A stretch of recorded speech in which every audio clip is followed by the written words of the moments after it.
What is your name? Brad Israel. Nathan Luke Cox. Larry Barnette. Alvin B. Grantham. I go by AB. Stephen Carey. James Craig. Your birthday? May 20th, 1982. 12/25/81. 12 August 1968.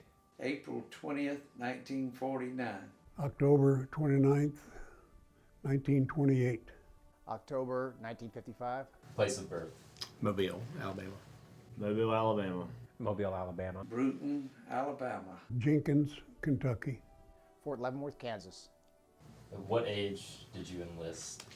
I believe I was 23. It was March of '05. 22. I believe I was 18 when I joined. I joined the Marine Corps at the age of 17 on a buddy plan with a friend of mine in high school. 21. Joined the Air Force when I was 17, and I went to the Air Force Academy as a freshman or dually. What called you to enlist? 9/11 happened when I was a sophomore in college, and that kind of lit the fire inside me to want to serve our country and to really just realize that there was a much bigger world out there, and that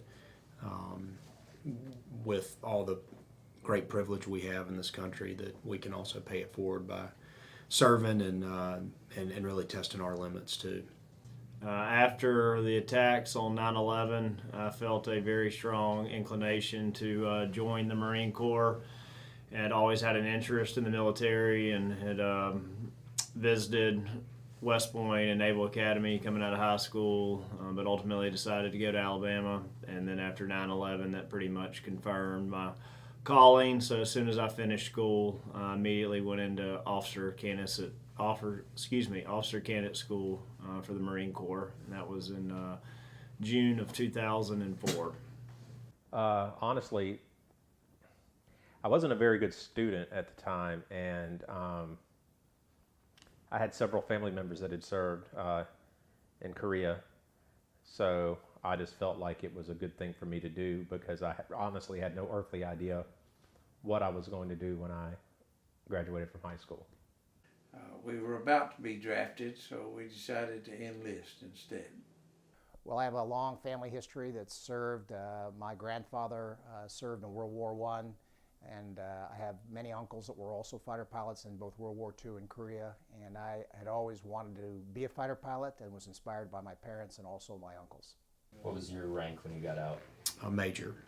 I got out as a lieutenant. I was an infantry platoon commander with 3rd Battalion, 6 Marines. E4 specialist. When I got out, I was a sergeant, E5. Radioman, second class petty officer. After I finished the Air Force Academy, I graduated in 1977 as a second lieutenant, and I was in for 30 years. How many years did you serve? Served 9 on active duty, and then did an additional, I guess, 4.5 with the National Guard unit. I was in from 2004 to 2007. 5. Joined in 1967, went to Paris Island in June the 26th, 1967, and was released early from the Marine Corps on April the 10th, 1970. As I was stationed at Camp Lejeune, North Carolina when I got released. 3 or 4 years. Sure. Well, I graduated from the academy, went to pilot training at Reese Air Force Base, which is in Lubbock, Texas. That was about 1 year of just learning how to fly a T-37 and T-38, basic airmanship and flying skills.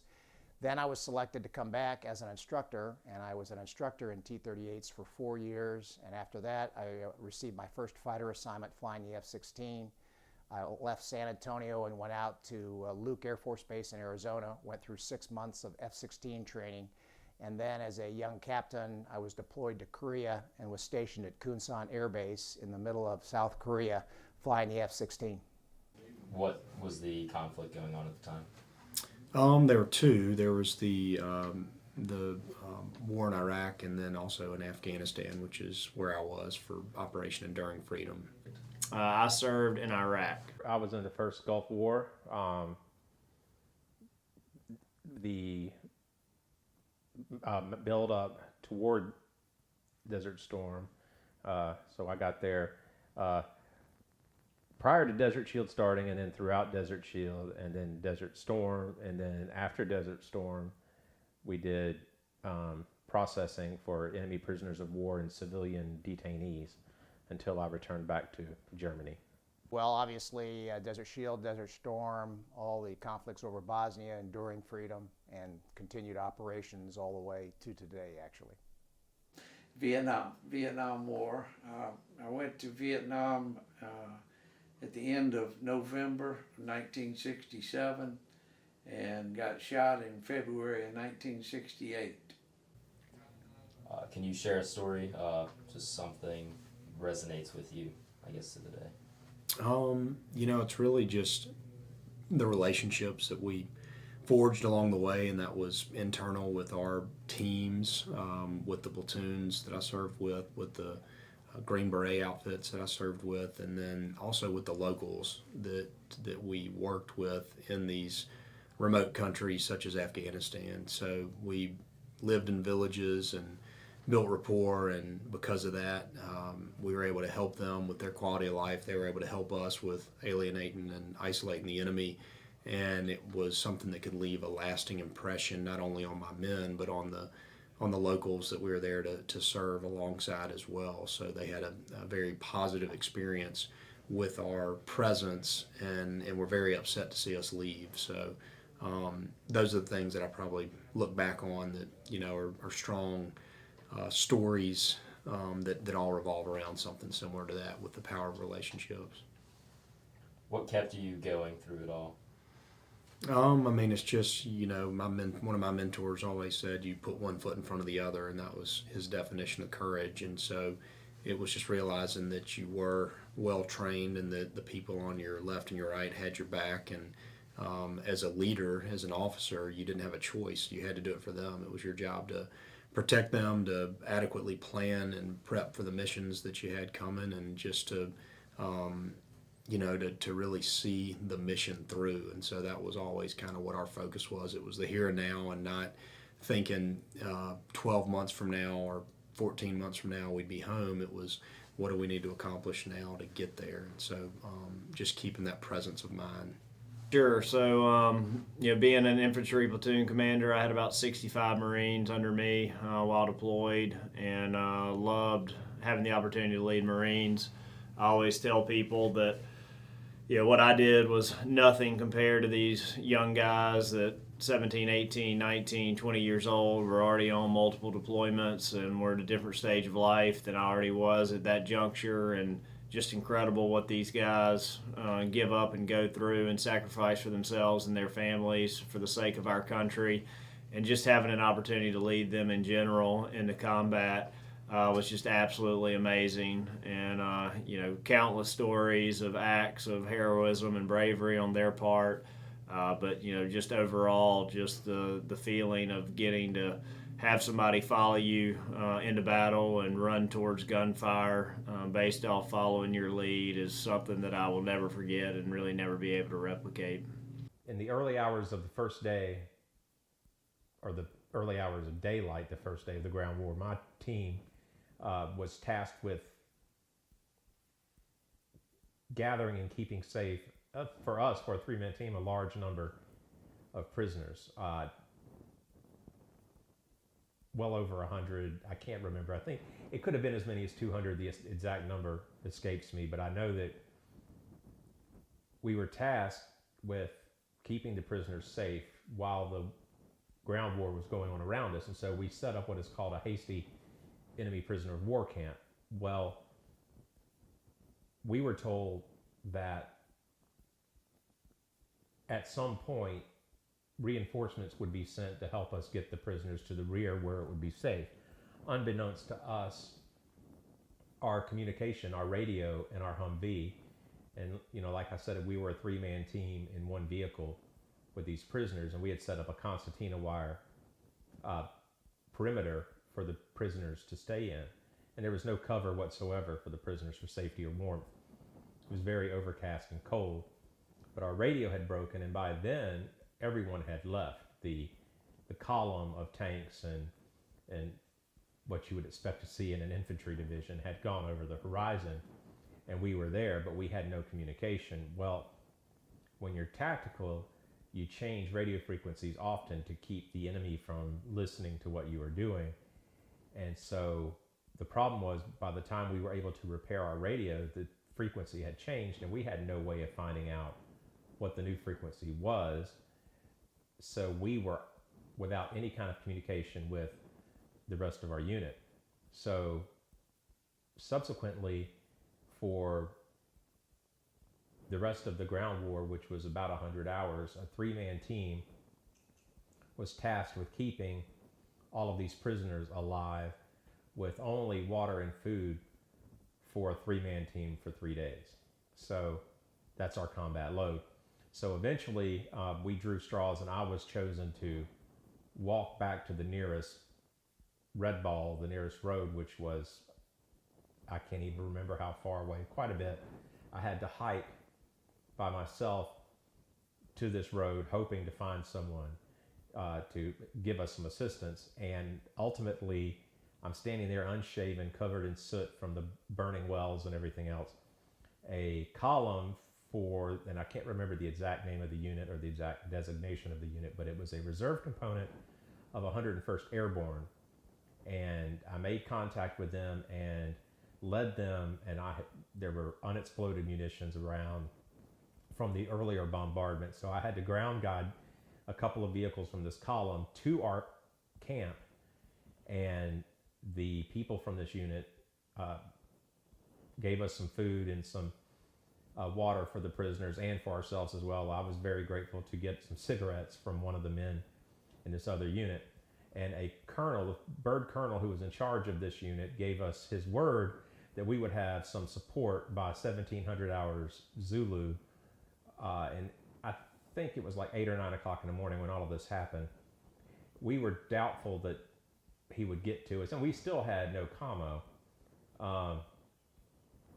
Ultimately, at about 16:30, we started hearing a thump, and 3 Chinooks flew in from through the haze. It was still very hazy, so they landed, did a hot landing, and we were able to, after some confusion on behalf of the prisoners who were just grateful to get out of there because they had been freezing. It was cold. We loaded them on Chinooks, and it took a couple of trips to get the prisoners to this rear holding area for prisoners. And we were given directions back to our unit, and the unit had no idea where we were, and they were scared to death that something had happened to us because they hadn't heard from us. They were afraid we had driven over a landmine or something awful had happened. So we were married back up with our unit, food, all of that good stuff, hot shower, and all of the prisoners were safe and accounted for. We had a couple that were wounded, and one had a pretty bad infection. Hope he recovered from it, but it was pretty dicey in the beginning because, we had 3 people, no sleep for 100 hours with the prisoners. And I always, when I think back of the Desert Storm, I always think back to that moment. Vietnam was a wild place. It was very, very hot when, of course, and rained a lot when I was there, and during the period I was there, and very hot. I guess what I think about a lot of times is attitude of some of us and some of my buddies that were in Vietnam with me, and how we really didn't like being there and didn't like the way the war was being handled and what we were told to do, and was really more pissed off about the thing than anything.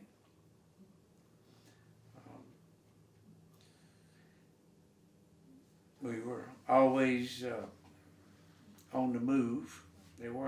We spent a lot of time out in the bush, out what we call the bush, in the jungle, on patrols and moving from place to place, hunting the VC or the Viet Cong. Worked a few operations, and there was a few firefights along the way. Sometimes we'd get ambushed, and Sometimes we'd run up on some enemy, but for the most part, it was just being out in the jungle with very little substance, sea rations and water, and that's about it. Rarely did we make it back to a base camp where we could sleep on a cot or a bed, or no beds, just cots, or some with a roof over your head. A lot of times we slept outside in the rain. I had, like all other fellas my age, I had already registered for the draft, and day by day I was hearing of different guys in the area who were being called into the Army, and I decided I didn't want to be in the Army. I'd rather either be in the Air Force or the Navy. And I was kind of torn between the two, and I asked my father for his advice. He thought about it for a minute or so, and he said, well, whether you're in the Air Force or whether you're in the Navy, if something goes wrong, how are you going to get out of it? And I got to thinking about it. If that plane starts down, I'm dead anyhow. So I made the Navy my choice. Sure. Well, there's a long history to being a fighter pilot in our family, but I had trained for many years. We had not really, as a country, faced any conflicts in the 70s, 80s, and even into the 90s until Desert Shield, Desert Storm. And the irony is at that point I was an F-16 instructor, fighter pilot, ready to go to combat. That's what I trained for almost 20 years. And then I was given an opportunity to go work for a four-star general as a legislative liaison. And so I took advantage of that opportunity. And within 3 months after that, we basically, the unit that I left, deployed over to Saudi Arabia. And that was the beginning of Desert Shield. And I remember talking to my father and telling him, boy, I've missed my opportunity to fly in combat. And he just smiled and said, son, we're going to be in a conflict for a long, long time. And he was right. But I ended up working my way back over to Saudi Arabia, not as a fighter pilot at that time. I was able to fly on a test airplane. It was called Joint Stars, and it was a really unique spy airplane that was still in development. They picked 3 fighter pilots from across the country to participate, and we went over. It had never been tested or proven, and it flew in combat, did exceptionally well, and I was part of that initial experience.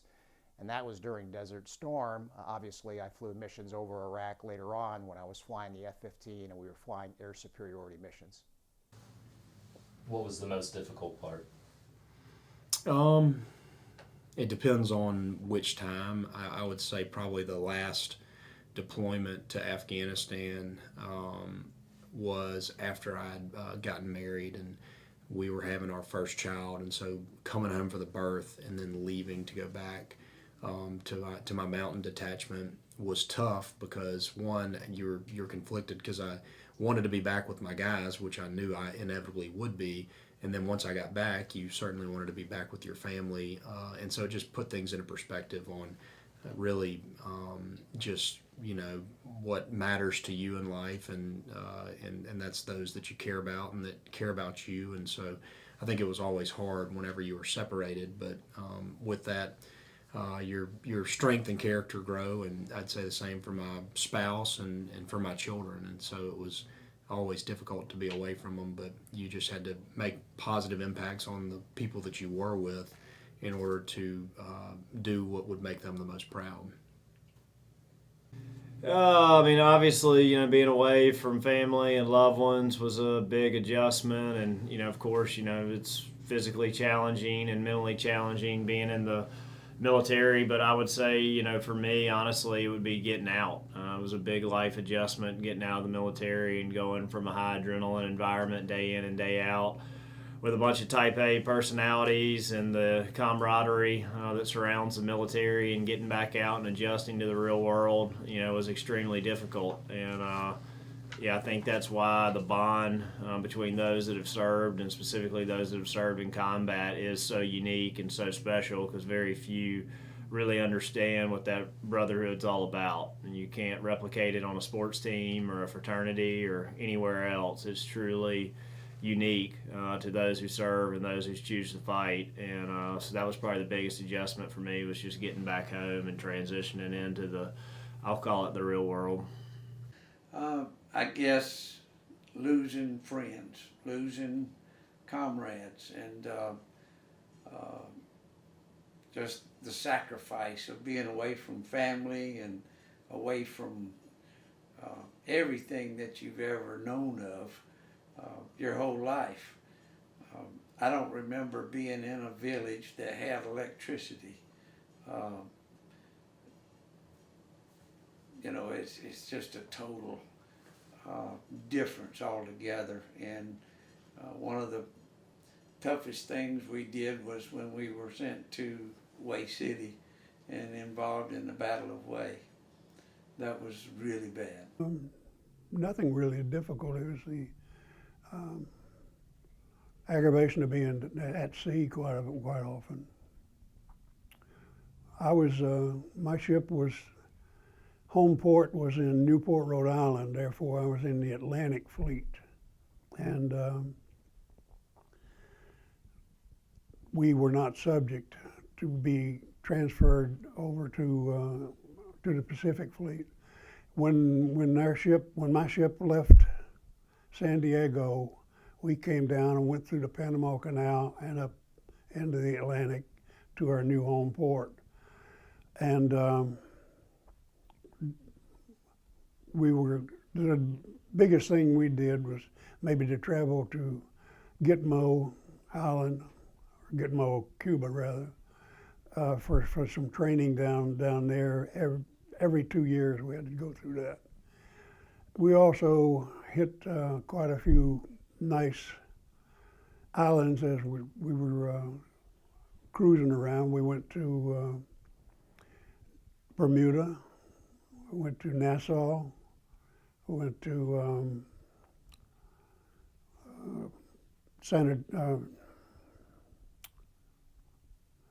wherever Ciudad Trujillo was, Santo Domingo, and Martinique, Eleuthera, and we even before Castro took over Cuba, we even got to go to Havana for some interesting times. In 1953, we went to to Annapolis, Maryland, and picked up a load of midshipmen and took them on our summer cruise. And we went to Rio de Janeiro, and we were there for almost a week.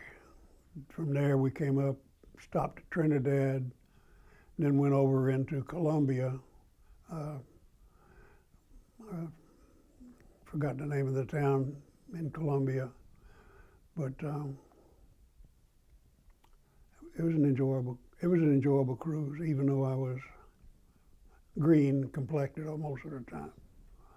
Well, obviously the difficult part is when you lose friends and associates that are with you in the unit, and we've had, because of the risk, and a lot of times just in simple training missions, we've lost friends, and that's always a difficult time when you have to deal with the family and deal with the loss of a young man or woman in that case, due to an accident. What kept you going through it all?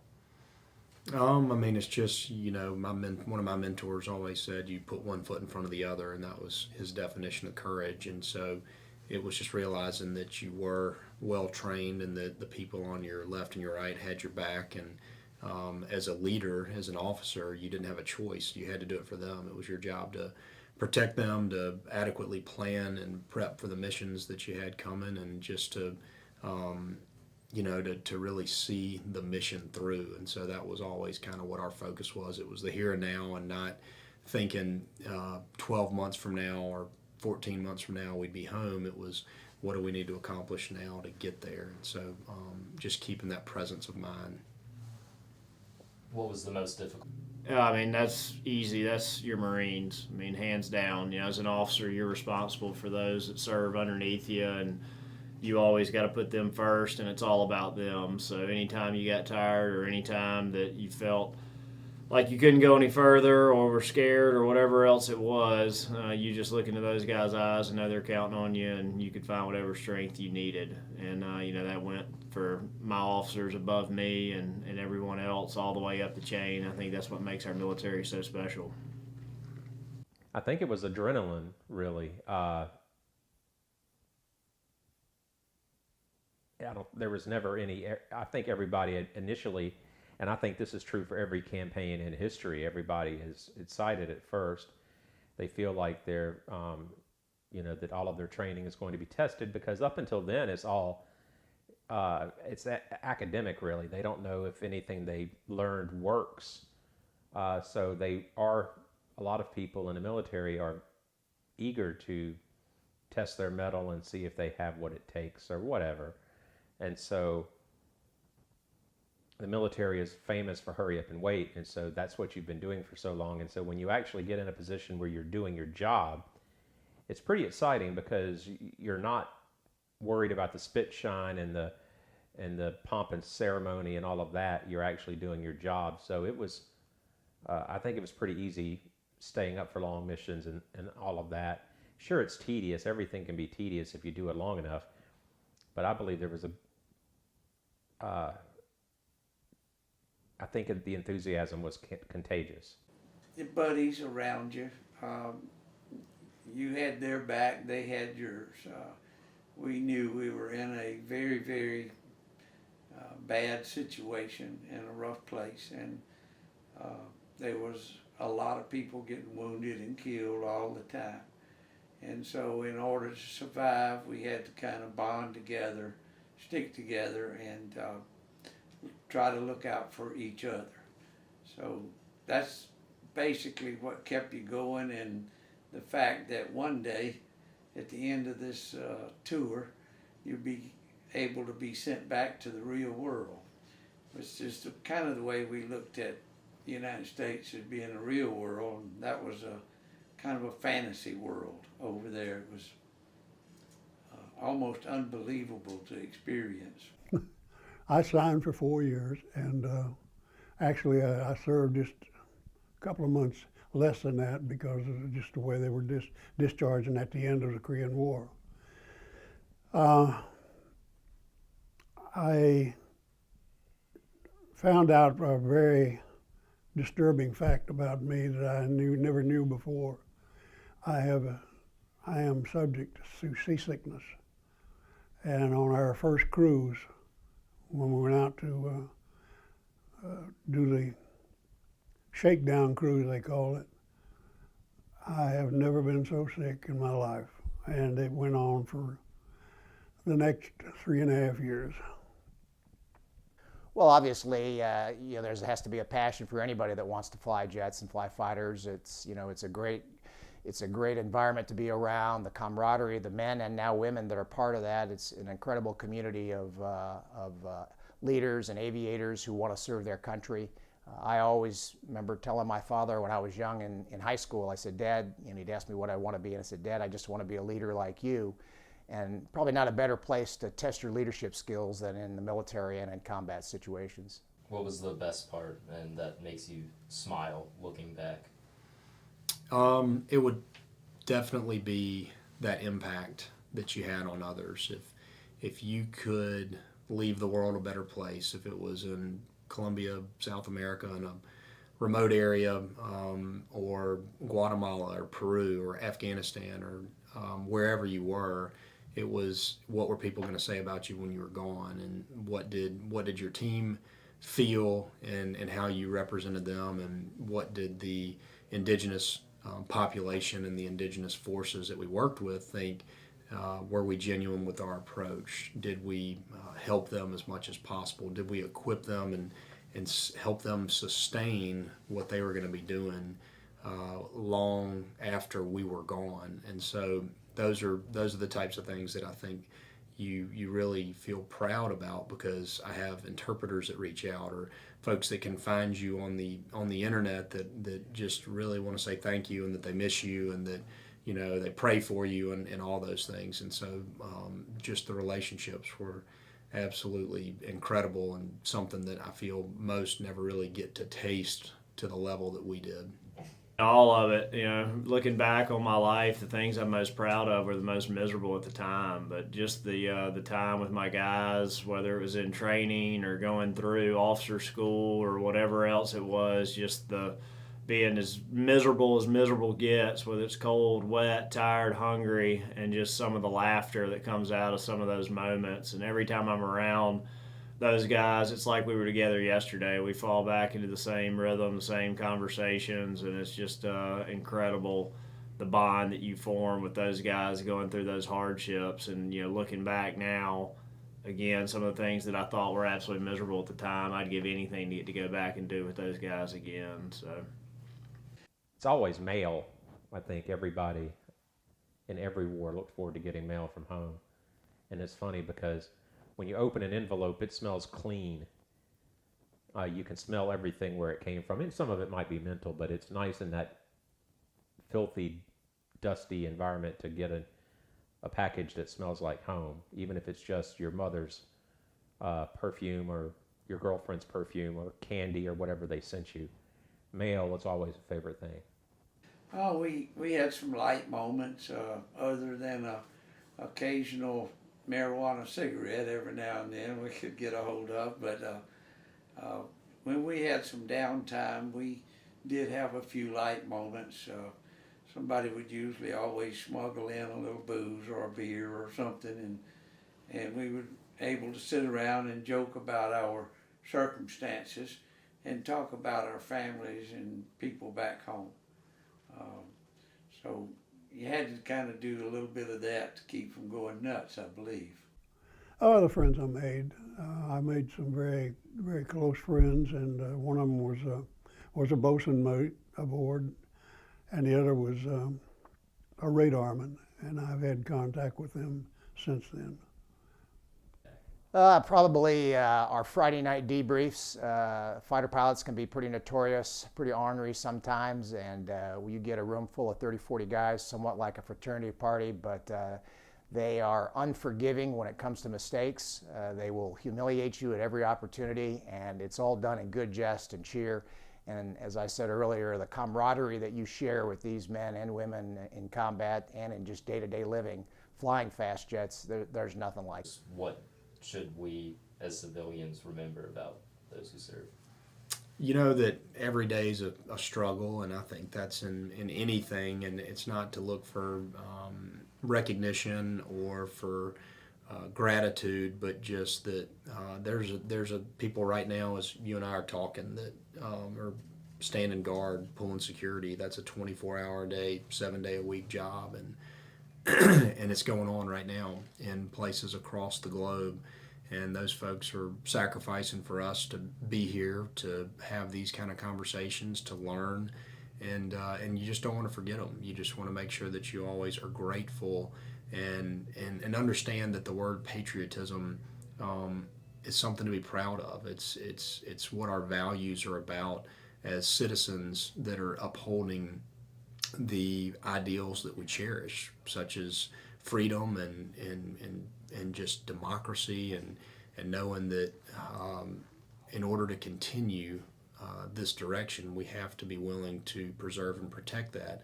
And so the more that generations following can learn from that and hopefully be deeply inspired and moved, the more willing they are to also accept the call to action if the time comes, or if they feel so compelled, because you make some of the best friends you'll ever make, and you get to see the world, and you get to serve and do something that will always run deep in your blood as an American to be very proud of.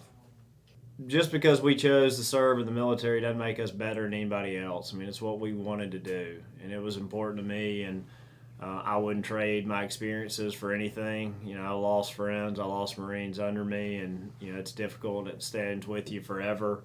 But I wouldn't trade those experiences. I really wouldn't. And I think for those back home that have never served or never been a part of it, just never take it for granted. The freedoms and liberties that we have are because of our military, not just today, but all the way from the start of the independence of our nation. And the day we start taking that for granted, and the day the next generation quits stepping up to serve and protect us, we're going to lose everything that's important to us. And that's why I'm sitting here today talking to y'all, is because I'm counting on the next generation to step up and do their part, just like I did and just like so many others did, and much greater success than me. There's been a lot more that have had more distinguished military careers and sacrificed a great deal more than I ever had, but I'm counting on those going forward and my children to do their part to keep this nation free, and for us to uphold everything that's important to us. So I think that's the biggest thing I'd say to everybody, is we can't take it for granted, and people have to keep stepping up to protect us.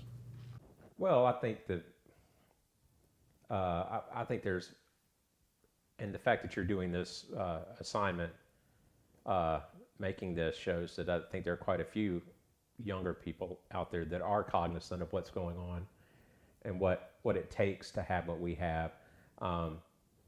I think the important thing to remember would be that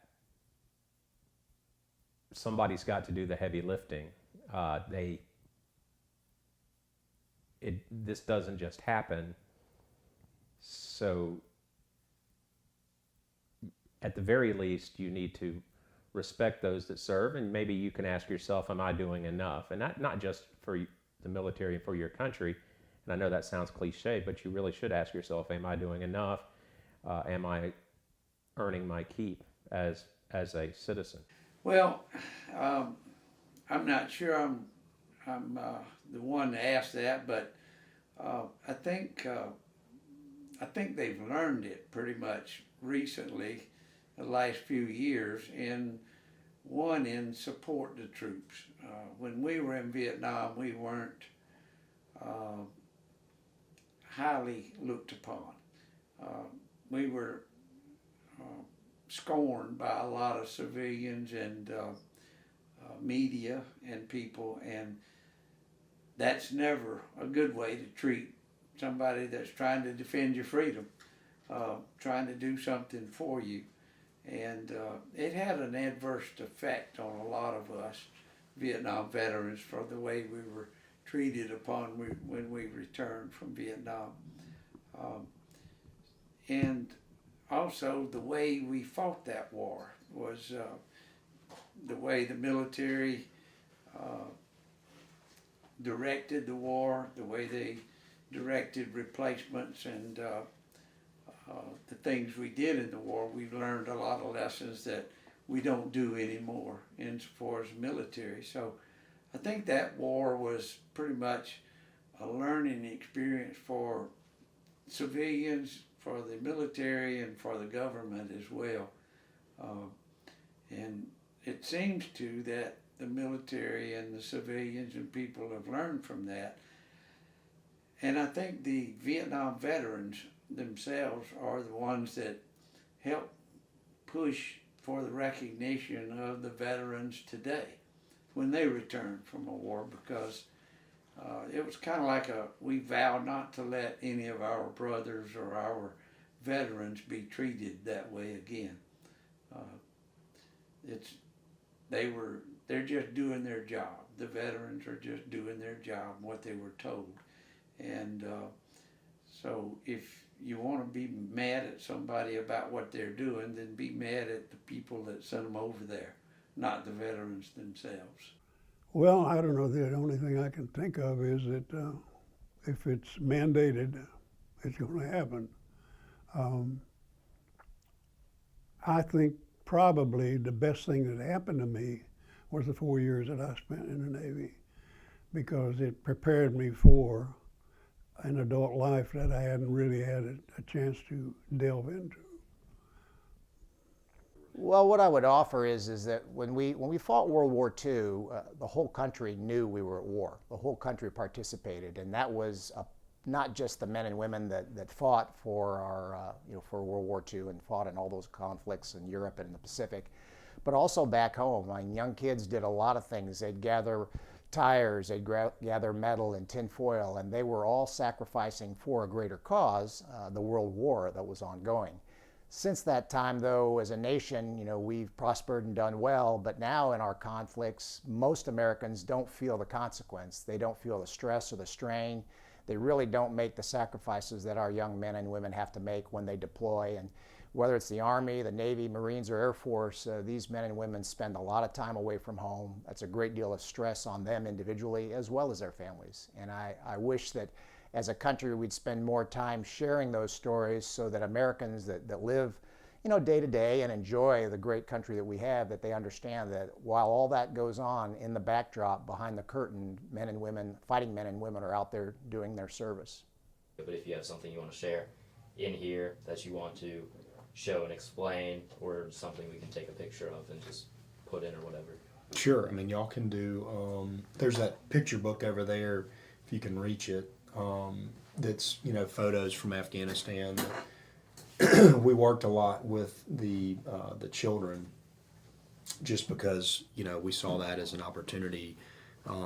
They were, what we would consider at-risk youth in America. And, kids are full of hope, no matter where they are, and they're mischievous just like they are here.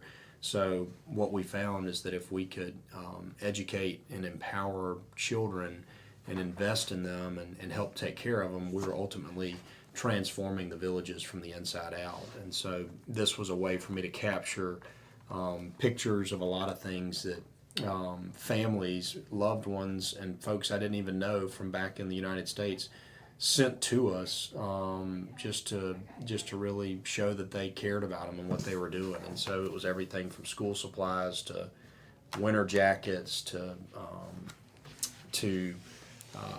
toys and candy and whatever we could do to just show love and appreciation to the Afghans and let them have moments of joy and moments of interaction and see my soldiers not as robots but as real human beings just like they were. And so these things were great ways for us to connect with them and really just bring a smile to a face and change a day. So it was it was powerful for us. We brought humor to it as well. So when you can connect with other human beings in that way, they're not going to forget it, and ultimately they're going to help keep you alive because they start to form a relationship with you and they want to let you know where the enemy is and what to watch out for. But this was something that was special to us, and that I wanted to let all the people that invested in us and that sent us care packages, let them know that their items that they shipped us got into the hands of the locals. And so this was a way for me to capture that and share this book with them so they could see it and know that we appreciated it. So that's that. I mean, there's a picture of me and President Bush when he got off Air Force One in Birmingham. I had a chance to greet him, and I had an opportunity to visit with him and go walk around Air Force One and sit on his desk. So it's pretty cool. So if y'all want to take a shot of that, it's pretty neat. And then also Brad, who you are about to talk with, has got a picture right here with both presidents. So that's pretty cool that he and I grew up together since kindergarten, played linebacker together, and he went in the Army and I went in the Marine Corps. Now here we are, getting to work together every day, and two guys who both have gotten to meet the presidents is pretty neat. Well, I've done a lot of these interviews. I don't know if you're familiar with the picture on the tank of me on the tank. There's one right here behind me.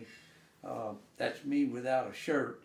That's a very famous photograph, not because of me, but because it shows a picture, tells a story of what those Marines in Way City were doing and what they went through. And it's been published and republished a lot of times, a lot of places, by John Olson, the photographer that took the picture for Stars and Stripes. And then there's Arthur Mark Bowden, who wrote the book Black Hawk Down, wrote another book called Way, 1968. It's spelled H-U-E, Way City, 1968. And it tells a very, very good story about the Battle of Way City from the standpoint of all sides, from the position of the Vietnamese, the VC, the North Vietnamese, South Vietnamese, and the Americans. And it's a good learning experience. He did a very good job with that. So there is information out there to be learned and to be had about the war. Some of it's controversial. Some people don't like some of the documentaries that's being done by some people, and but there's always going to be controversy about everything. So you take what you can out of what's given you and learn from it. And I think the public is doing that with the Vietnam War, and that's a great thing. I'll talk about a few things here. I do a fair amount of speaking at schools in the area here, and one of the things that I want people to understand is how technology has changed really, and not just aviation, but all the things that we do in the world. You look at this type of an aircraft, it's made with canvas, with wood, with guy wires and supports. This was what the Wright brothers used as they had their first flight at Kitty Hawk. And then as we've progressed over the years, we've used different types of materials, from composites to metal and steel and various lightweight fiber composites that make the aircraft lighter, plus the aviation aspect of this in terms of engines and all that. Here we just had almost bicycle powered engines. Well, now we have the kind of thrust on engines that can almost take you to the moon, and that's all part of what the military helps develop from a technological standpoint. What we've seen here is as these aircraft have progressed from the state of canvas and wood to composites and high-performance engines, it's also a test on our bodies. Physiologically nowadays, aircraft like the F-22 and F-35 are so powerful and so overwhelming that they can oftentimes cause the pilot to black out. And as such now, when we fly our modern aircraft, we wear bodysuits that compress and hold the blood in the upper half of our body. We have helmets that have air bladders in them. We have helmets that have heads-up displays and show us all of our visual items that we need to know, rather than the old days where they had to look down inside the cockpit. Now we're heads up the whole time, and as we fly under a high-G, high-speed environment, we are able to physiologically withstand the Gs and the higher airspeeds. I'd also share a story with you. My father, who's my hero, was a great leader, and this shows you how different things are. When he was 21 years old, at that point he was a commander over in Europe, and he flew 4 missions on D-Day. He took off at night on one of the first missions as the D-Day invasion occurred, and he came back across the channel 4 separate times flying those missions, and he did that at 21 years old. Most kids at 21, 22 years old are still just finishing up college, figuring out where the next beer party is, and trying to have some fun. And that tells you the sacrifices and some of the things that greatest generation did for us. It was pretty admirable. My dad, a couple of neat stories about him is he had a wingman, and they were flying over France. The wingman got shot down, and like a good flight lead, my dad didn't want to leave him there, and he could see the Germans coming across the fields to try to capture his wingman. So my dad chose to land in the field there, and this is in enemy territory in France. Landed in the field, his wingman ran up, they threw the parachute out of the cockpit. His wingman, who was a lot larger than my dad, got in and sat down. My dad sat on top of him. They couldn't close the canopy, and they took off as the Germans were shooting and firing at him, and they flew back across the English Channel. Saved his life, great story, somewhat to laugh about at the bar that night, but here's the really funny part is General Eisenhower, who was commander of Allied forces, called my father. And that's not something that a 4 or 5-star general would do in the middle of the war like that, especially during the D-Day invasion. And he said, my father told me that Eisenhower chewed him up one side, down the other for 15 minutes, telling him don't ever risk his airplanes or ever risk his life to do something that's foolish again. And then at the end of the conversation, General Eisenhower said to my dad, if it was me, I would have done the same thing, but don't ever do it again.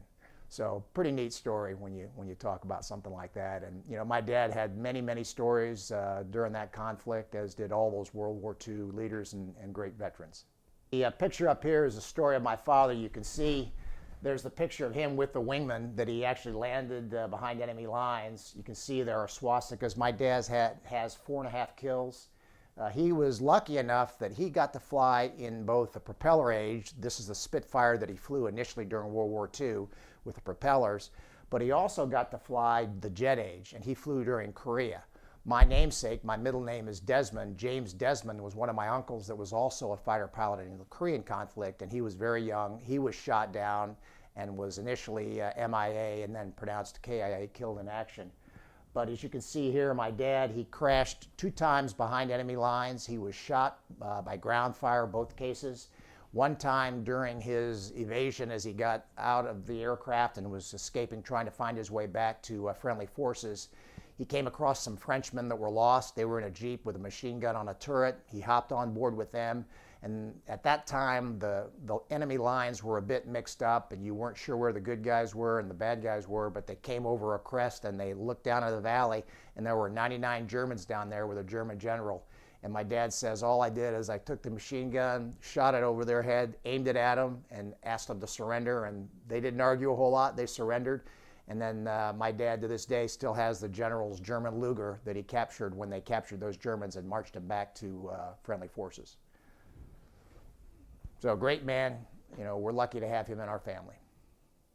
We talk about family legacies. You know, I mentioned that my grandfather fought with Pancho Villa, fought against Pancho Villa and fought during World War I. And then I had a series of uncles that were also World War II and Korean fighter pilots. My brother and I continued with that legacy.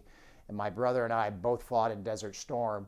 And an interesting brother story is that when I was flying on Joint Stars, the spy airplane, my brother was flying F-111 missions, and we were able to talk to each other in a live classified exchange of information as he came off target. And one of our family expressions was cowabunga. We would scream that at graduations, parades, whatever it was that was important to each of us during big days in our lives. And as he came off target over a secure airways, I keyed the mic and said, "Cowabunga, brother." And we didn't get in too much trouble for that, but obviously it's one of those good carry stories. Anything else you'd like us to remember, or any other stories you want to share? Something I didn't go over? Now, I really appreciate, on behalf of the Vietnam veterans, the recognition and publicity and stuff that they are giving to the Vietnam veterans now. The memorials that are being built all over, there's still memorials being put up for that war, and hopefully we can keep that war in our forefront as a piece of history and continue to learn from it from now on, because it's especially important for the troops nowadays to be treated a lot differently and be used a lot differently than we were used. And it seems to be working. I don't think so. You know, it's there's no such thing as an insignificant job in the military, and it doesn't, from the cooks to, in every branch, you know, I know there's inter-service rivalry, but if someone's wearing a uniform, then there is a degree of sacrifices going on with everybody, regardless of what might be going on in the world, and I think all of it is a very good thing. Another perspective I just kind of offer everybody, whether you're young in your 20s, when you're trying to figure out what you want to do in life, it's not so much that you need to serve in the military. I would offer that all of us, whether we're from the South, the North, the East, or the West, is that we need to serve our country. And you can do that in a large fashion. There's Peace Corps opportunities. There's volunteerism in your cities. There's getting out and doing more than just going to work, earning a living, and coming back to your family. And I would encourage everybody, whatever your age is get more involved. Participate in your community, your state, your country. And if you're ever given the opportunity to travel and go overseas and do good work for other nations, then do that, because it will open your eyes. My children had the opportunity to live over in Europe, and they saw a lot of the world that most kids will never see when you live in a foreign country, and they begin to appreciate how great it is and how wonderful a place the U.S. is to live. With the treatment coming back home, I guess, is there anything you directly experienced? No, I was I was kind of fortunate in a way that, I say fortunate, I spent a lot of time in the hospitals.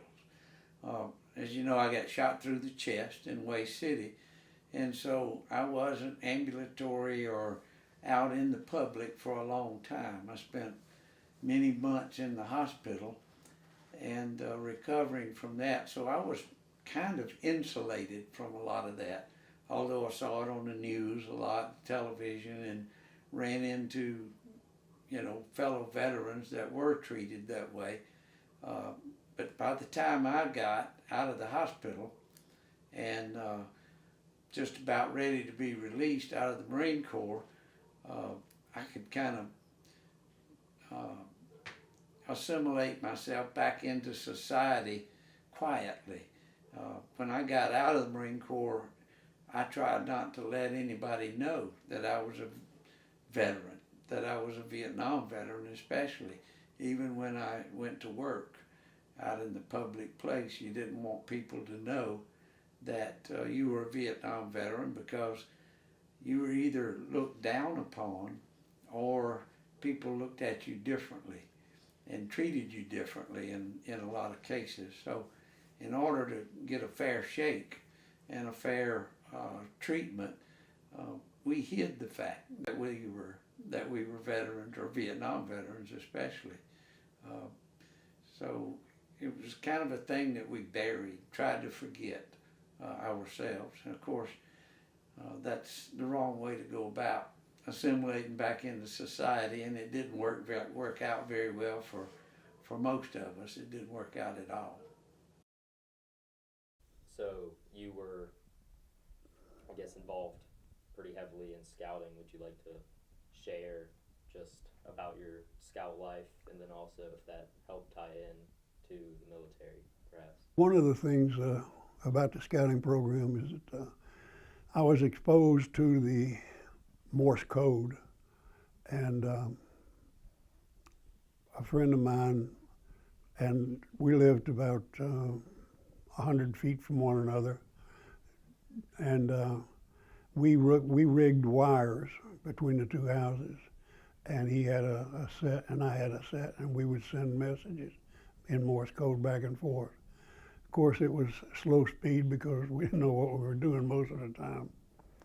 But that prepared me for being called as a radio operator. I already was pretty much accustomed to authority, and I was traveled by my father. He ruled with an iron fist, and so I had no problem obeying orders or respecting the position of the officers.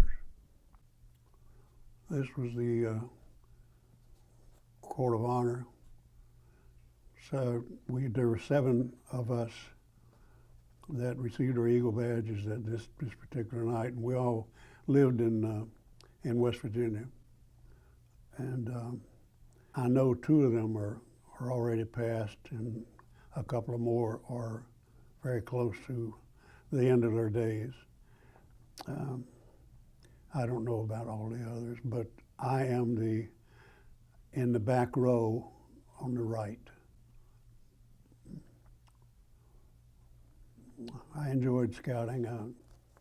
I even had my oldest son join the scouting program, and I was